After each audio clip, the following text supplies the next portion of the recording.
다니엘이 본 환상은 곧 마지막 때의 세상의 모습이 어떠할 것인지 잘 보여줍니다. 네 짐승은 세상에 일어날 네 왕들인데 이들은 곧 하나님의 나라와 그의 뜻에 대적하는 세력들입니다. 그 중에서도 마지막 짐승은 가장 포악하고 잔인하며 무서운 존재입니다. 오늘 본문은 우리의 미래에는 시간이 지날수록 더 심한 환난과 어려움이 기다리고 있음을 알려줍니다. 앞으로는 믿음을 붙잡고 사는 것이 더 어려워질 것이고 더 많은 사람들이 믿음을 저버리고 세상을 선택할 것입니다. 다니엘이 본 환상이 이를 잘 알려주고 있습니다. 그러나 끝까지 우리가 믿음을 붙들고 견뎌낸다면 마지막 때에 하나님의 심판이 시작될 때 성도들이 나라를 얻으리니 그 누림이 영원하고 영원하고 영원하리라 라는 말씀처럼 하나님께서 성도의 승리를 이루실 것을 약속하십니다. 오늘 우리에게 주신 하나님의 말씀은 다니엘서 7장 15절에서 28절까지의 말씀입니다. 나 다니엘이 중심에 근심하며 내 머릿속에 환상이 나를 번민하게 한지라. 내가 그 곁에 모셔 선 자들 중 하나에게 나아가서 이 모든 일의 진상을 물으매 그가 내게 말하여 그 일의 해석을 알려주며 이르되 그 내 큰 짐승은 세상에 일어날 내 왕이라. 지극히 높으신 이의 성도들이 나라를 얻으리니 그 누림이 영원하고 영원하고 영원하리라. 이에 내가 넷째 짐승에 관하여 확실히 알고자 하였으니 곧 그것은 모든 짐승과 달라서 심히 무섭더라. 그 이는 쇠요 그 발톱은 노시니 먹고 부서뜨리고 나머지는 발로 밟았으며 또 그것의 머리에는 10뿔이 있고 그 외에 또 다른 뿔이 나오매 새 뿔이 그 앞에서 빠졌으며 그 뿔에는 눈도 있고 큰 말을 하는 입도 있고 그 모양이 그의 동류보다 커 보이더라.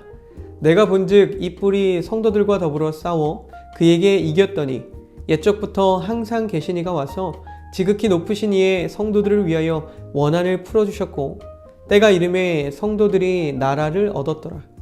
모신 자가 이처럼 이르되 넷째 짐승은 곧 땅의 넷째 나라인데 이는 다른 나라들과는 달라서 온 천하를 삼키고 밟아 부서뜨릴 것이며 그 10뿔은 그 나라에서 일어날 10왕이요 그 후에 또 하나가 일어나리니 그는 먼저 있던 자들과 다르고 또 새 왕을 복종시킬 것이며 그가 장차 지극히 높으신 이를 말로 대적하며 또 지극히 높으신 이의 성도를 괴롭게 할 것이며 그가 또 때와 법을 고치고자 할 것이며 성도들은 그의 손에 붙임받으여 한 때와 두 때와 반 때를 지내니라. 그러나 심판이 시작되면 그는 권세를 빼앗기고 완전히 멸망할 것이요 나라와 권세와 온 천하의 나라들의 미세가 지극히 높으신 이의 거룩한 백성에게 붙임받으리니 그의 나라는 영원한 나라이라. 모든 권세 있는 자들이 다 그를 섬기며 복종하리라. 그 말이 이에 그친지라.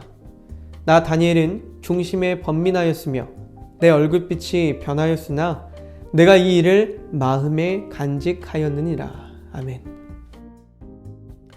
다니엘은 특히 네 번째 짐승에 관심을 가집니다. 이 네 번째 짐승은 성도들과 끊임없이 싸우는 원수지간입니다. 하지만 성도들은 그 짐승의 힘이 너무나 강해서 싸울 때마다 질 수밖에 없습니다. 적그리스도의 세력들은 하나님께서 허락하신 기간 동안 성도들을 괴롭힙니다. 마치 그들은 자신들이 승리한 것처럼 생각하지만 하나님께서는 당신의 백성들을 버려주지 않으시고 괴로움을 아시고 그들을 도와서 성도들이 그 나라를 쟁취하도록 이끄십니다. 그리고 그 말씀의 성취자는 바로 예수 그리스도가 됩니다. 하나님께서는 예수 그리스도를 왕으로 삼으시고 나라를 그에게 주십니다.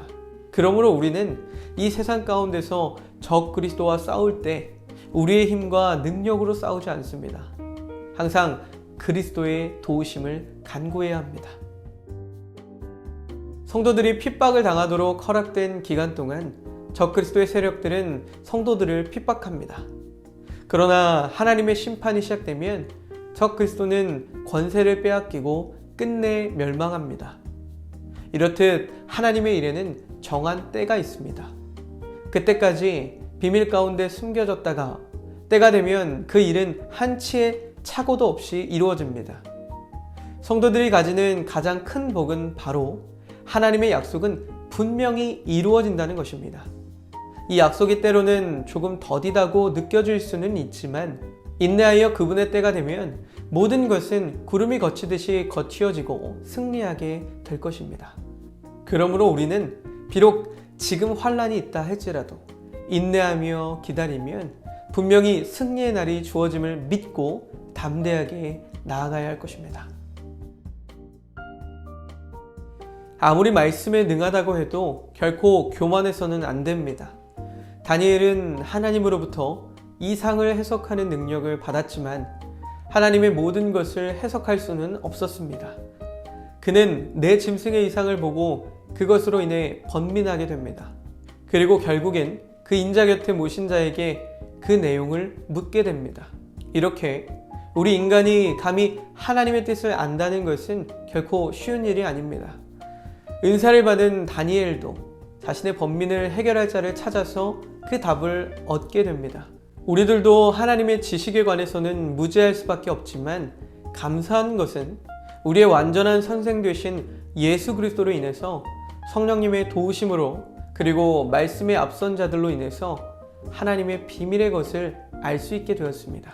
그러므로 항상 우리는 하나님의 말씀을 바로 깨닫고자 번민하고 그 답을 알고자 노력하게 될 때 우리의 믿음은 더욱더 성장하게 될 것입니다.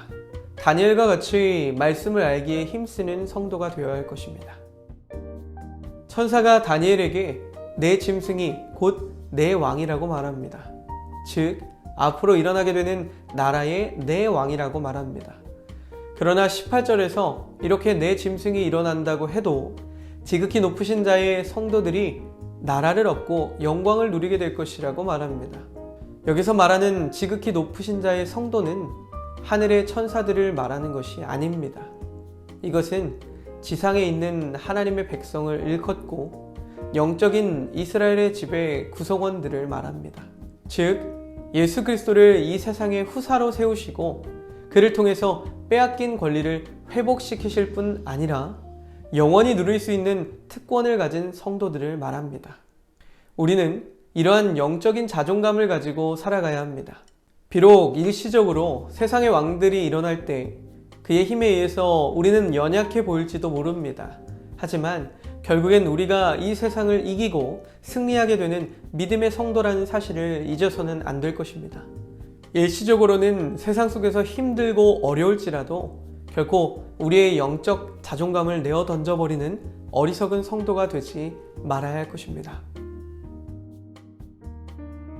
결단기도 함께 읽겠습니다.